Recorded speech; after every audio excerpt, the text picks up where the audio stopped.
YouTube. Yeah, today I'm doing a video reaction to Pan African Strikes Back. I've been following this man maybe for about, I don't know, a month and a half since the whole Tariq Nasheed American Cholo thing started. And this gentleman has always been on I don't even want to say on American Cholo side, but on the side of truth. Because he's been following Tariq for longer than probably most of us have. And him had been having a back and forth. This is the guy that showed up to the Power 106 protests the third day. That was after the indigenous group showed up and had their one-on-one with Connie. He's the guy that yeah, that roasted her pretty. It was entertaining to say less. But yeah, yeah, so anybody that's my subscriber likes my content, you're definitely gonna like his content. Me and him have spoken on his podcast more than a few times. He's always, generous with his space when it comes to me. I try not to, overextend myself because it is his space. But if he lets me go up there and speak and say my piece, and usually I don't go at the race I talk about. Just we try to figure stuff out. When it comes to black and brown community and a lot of misinformation that's getting put out by Tariq Nasheed and these FBA people. So make sure y'all follow him. I've been getting at American Cholo to have him on his podcast. Yeah, he hasn't replied yet though. I know that guy's getting DMs up the yin yang.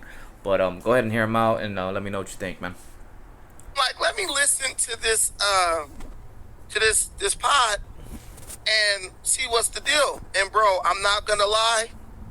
This dude Tariq, man, you don't want to keep talking about him, but the dude is always doing some BS, man. That's how I feel. Like, everything this dude does is pure BS. And I don't even think, like, the dude just habitually lies about history. The dude just, I don't know what's going on with this guy. Like, but I do know what's going on with him. And I'm going to tell you right now what's going on with Tariq. I understand what Tariq doing. Tariq is trying to instigate racial wars between black people and other groups.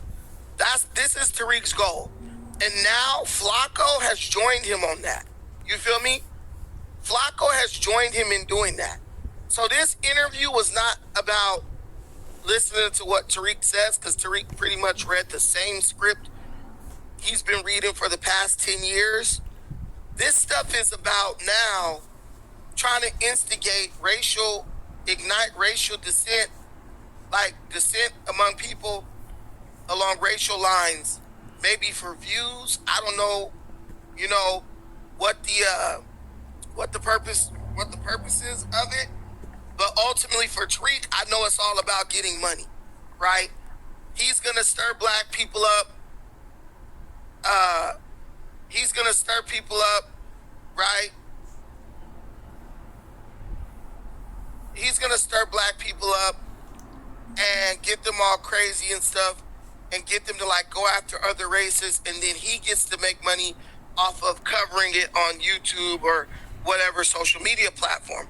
Because when I'm listening to this conversation, all it sounded like to me was two black bitches sitting up gossiping about a Mexican dude. Facts. This guy Nick over at American Cholo, I understand that they had their issues, bro. But let me tell you something that men don't do.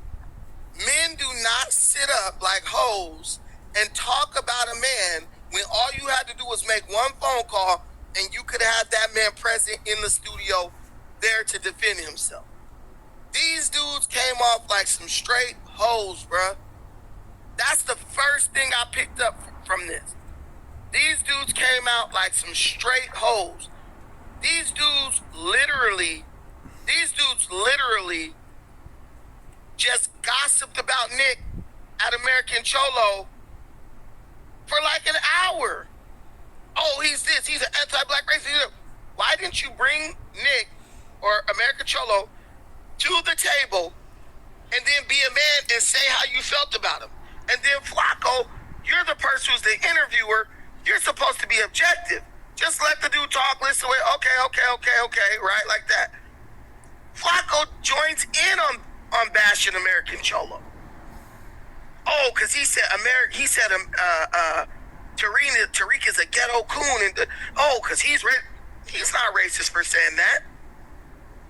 You called him a Mexi coon, he called you a ghetto coon. Y'all even. What Tariq wants to make it like is like, oh, I speak for all black people. So everything I say, that's how all black people feel. And that's not the case, bro. Stand on your own two like a man. Because when they showed up at No Jumper with 50 Mexicans, where was Tariq? Listen, bro, if I got into it with American Cholo and the other dude, and they showed up with 50 Mexicans, bro, I'ma hop up in my car and drive straight up to No Jumper like, nah, let me sit at the table too. I tell them dudes, I'll be like...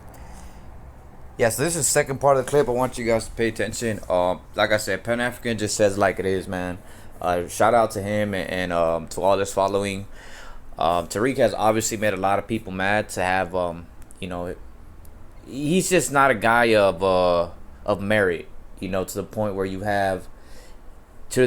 have your own people calling you out constantly, especially if you're preaching to be, this fucking savior of the black race and you're gonna straighten things out and everything. But when you have your own people and whites and Latinos and a lot of people calling you out, yeah, you're definitely a problem, bro. And he tries to play it off as like, oh, those are roast sessions. Yeah, bro, if white people, Latinos or Asians were roasting black people like that, talking the way you talk about them, it wouldn't just be a roast session, bro. It wouldn't just be a roast session. It'd be racism, right?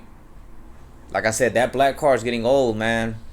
That black card is getting played out. Everybody's getting tired of that shit. You can see it, man. You can see it. And it sucks because, Tariq likes to say that nobody is on their side. But when this BLM happened in LA, you see nothing but Asians, whites, and Latinos. I mean, you see blacks too, but it's, it was everybody on the field. You know what I'm saying? And what happened? The BM leaders stabbed y'all in the back. They stabbed y'all in the back and did a money grab. You know what I'm saying? So people support black people's movements, but your leaders are always doing money grabs. That's the problem. That's the problem right there. But hey, man, they keep trying to gaslight. Nobody this. We by ourselves. Like, fuck it. Anyways, hear him out. American Cholo was here last night, bro. But the point is, if American Cholo is an this is my question to everybody. If American Cholo is an anti-black racist, which I know he is not, why when he went to No Jumper, didn't you show your bitch ass up? If you're here to confront racism, if you're here to counter racism, like the way when I showed up to your fucking, to Tariq's protest, like when I showed up to Tariq's protest, and I was there, man to man, for whoever wanted to say something to me about what I think and what they think. Why didn't Tariq just show up to No Jumper when American Cholo and the other dude showed up over there? You're the Mr. Counter Racism. You was right up in California. Why you would have got more views, more clicks, more likes. Tariq do everything for likes, clicks, and views. So when that dude don't show up to something where he could get more likes, more clicks, more views, he's just scared. He's just a damn coward. Just like Tucker Carlson said. Tariq is a coward. Say something, then go hide. Tariq gonna say something, then he's gonna go hide. Because if I felt like American Cholo was a racist, why wouldn't I get on national, or why wouldn't I get on the internet, sitting across the table going at it with this fool? Straight up. That's more views for me. And I get to defend my people, my culture, and all that stuff. I'm trying to tell you, bro. They're about the same age, so it might be a decent fight. Likes and clicks into embolden. Because Tariq done said a lot of stuff on Twitter space, right? This guy literally is like, oh, I'm combating racism. Instead, he let AD, who's the host of another host on here, stand in for him, and AD was like making peace. Now, if you got an issue with American Cholo, show Me up to talk about the sloppy seconds. Dr. Umar. Wanted Dr. Umar. So FBA, they feeling all tough, and Tariq, yeah, they brought me up to talk about the culture, blah, blah, blah, blah. Bro, literally, Flacco got on here and was like, yeah, we settled for Tariq. We're the second or third option. Tariq still talk about black people based on 1993. FBA straight. We need it out here big time. We need it. You listen. That you supposedly been countering racism. According to Tariq, racism has grown. So he's doing all. Well, anyways, I can't find the part another part I want to show, and the music's starting right in my house. One of my landlord likes to play music real loud, and I don't want to interrupt what I'm doing. So, basically, Pan-Africans, he says, yeah, black people didn't fight for Hispanics or anything like Tariq says. They didn't fight for equality for Hispanics. They fight for equality for blacks. The fact that we got it as well, and we also did our own part in it. You know what I'm saying? Here in Westminster and in Texas, it's just what comes with the pie. So, like I said, these black people are mad that when they fight something, all minorities get a piece of the pie. But when Latinos fight for something,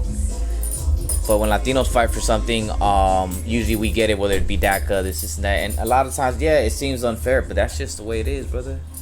That's just the way it is, you know. So you can bitch, cry, moan as much as you want, but it's not gonna change. It's gonna keep being the same way it is, you know. And that's what it is, man. Like I said, go follow Pan African Stripes Back. Good brother, always preaching the good word. And I hope American Cholo can get him on his podcast, man. What's up?